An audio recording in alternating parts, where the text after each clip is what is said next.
fingerprint ng fake Alice Gu at si Gu Waping na isang Chinese national na totoong Alice Gu ay nagmatch ang kanilang fingerprint ayon sa pag-iimbestiga ng NBI sa mahatuwid.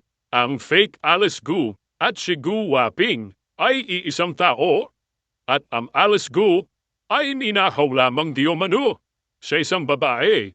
Kaya't ayon sa mamambabatas, wala nang kawala si fake Alice Gu sa kanyang katauhan dahil huling-huling siya at nabubuhay na ang mga tinatago niya. Nakuha din po natin na may Alice Leal Guo na nasa database ng NBI. Ito po ang Alice Guo na yon. Friends, I want you all to take a good hard look at this document.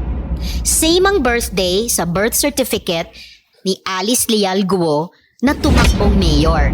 July 12, 1986. Pareho ang spelling ng pangalan, pero ibang-iba ang mukha. Napakadami ko pong katanungan. Is it a coincidence na may dalawang Alice Leal Guo na pinanganak on July 12, 1986 sa Tarlac? Is it a coincidence that this NBI clearance was applied for just a few days before the date of filing of the delayed registration of birth of the other Alice Leal Guo in Tarlac City? Or is this a case of stolen identity?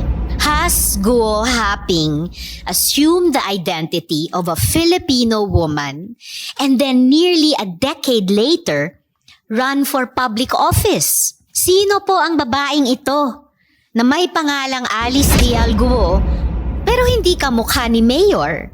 Nasaan na po siya ngayon?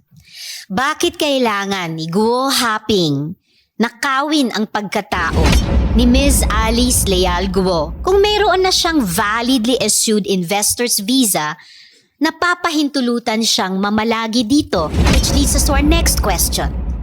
How large and what is the nature of Alice Guo's networks? May ebidensya na tayong nakita na may link ang Bamban Pogo Hub to Clarkson Valley. Isang pogo na atin ang naunang na ocular na mayroong mga video room at mga models para sa love scam. Si Huang Ziyang na incorporator ng Baofu at Pogante ng China ay incorporator din pala ng Sun Valley Clark Hub. Ayon rin sa ebidensya, konektado ang Hongsheng Gaming Technologies, yung company na ni-raid at pinalitan lang ng Zunyuan Corporation sa Bamban Tarlac. Konektado ang Hongsheng at ang ni-raid ng PAOK na Pogo sa Porac, Pampanga. Paano nangyari yun? Ayon na rin sa mga papeles na nakolekta sa raid, sa pamamagitan yan ni Dennis Cunanan, dating Deputy Director General ng TLRC na may criminal conviction for corruption. Malalapit na kaibigan din ni Mayor ang mga ringleader ng Lucky 99 Pogo sa Porac. Ito naman po ang photo mula sa campaign niya kasama si Catherine Cassandra Leong o Cassie Lee na authorized representative in Lucky 9 sa Porac. May isa pa kaming nakitang connection na nakakabahala dahil may kinalaman sa isang napakalaking investigasyon ng Senadong ito noong nakaraang kongreso pa. Ilalabas po natin ito sa tamang panahon. At ang huling gusto kong masagot na tinatanong na rin ng buong bayan, sino ba ang protektor ng mga pogo na ito? Gaano po kataas sa food chain ang mga protektor? DILG na po ang may sabi, Pogo money can influence the 2025 elections. Mayor Alice certainly likes having friends in high places. Hindi po basta-basta ang mga kaibigan niya. Considering that this woman is now charged with qualified human trafficking, it is imperative that her links and networks are fully investigated. Nakuha din po natin na may Alice Leal Guo na nasa database ng NBI. Ito po ang Alice Guo na yon. Friends, I want you all to take a good hard look at this document. Same ang birthday sa birth certificate ni Alice Leal Guo na tumakbong mayor. July 12, 1986. Pareho ang spelling ng pangalan, pero ibang-iba ang mukha. Napakadami ko pong katanungan.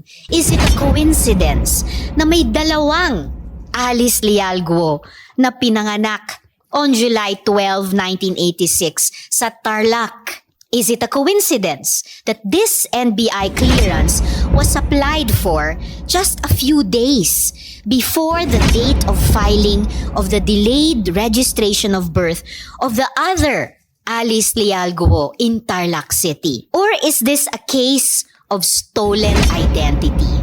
Has Guo Haping assumed the identity of a Filipino woman and then nearly a decade later run for public office? Sino po ang babaeng ito na may pangalang Alice Leal Guo pero hindi kamukha ni Mayor? Nasaan na po siya ngayon? Bakit kailangan ni Guo Haping nakawin ang pagkatao ni Ms. Alice Leal Guo kung mayroon na siyang validly issued investor's visa na papahintulutan siyang mamalagi dito? Which leads us to our next question. How large and what is the nature of Alice Guo's networks? May ebidensya na tayong nakita na may link ang Bamban Pogo Hub to Clarkson Valley. Isang pogo na atin ang naunang na ocular na mayroong mga video room at mga models para sa love scam. Si Huang Ziyang na incorporator ng Baofu at Pogante ng China ay incorporator din pala ng Sun Valley Clark Hub. Ayon rin sa ebidensya, konektado ang Hongsheng Gaming Technologies, yung company na ni-raid at pinalitan lang ng Zunyuan Corporation sa Bamban Tarlac.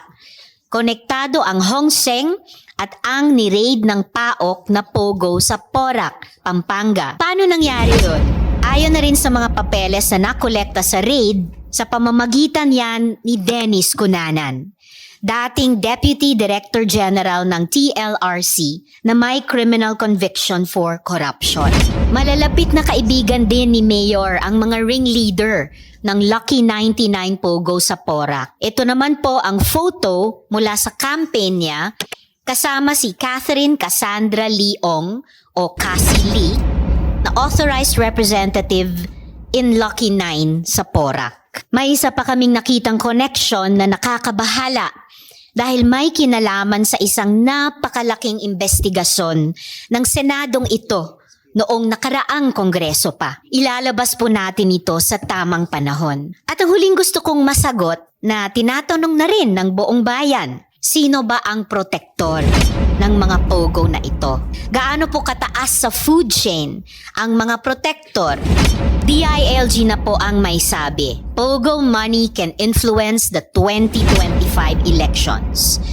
Mayor Alice certainly likes having friends in high places. Hindi po basta-basta ang mga kaibigan niya. Considering that this woman is now charged with qualified human trafficking, it is imperative that her links and networks are fully investigated.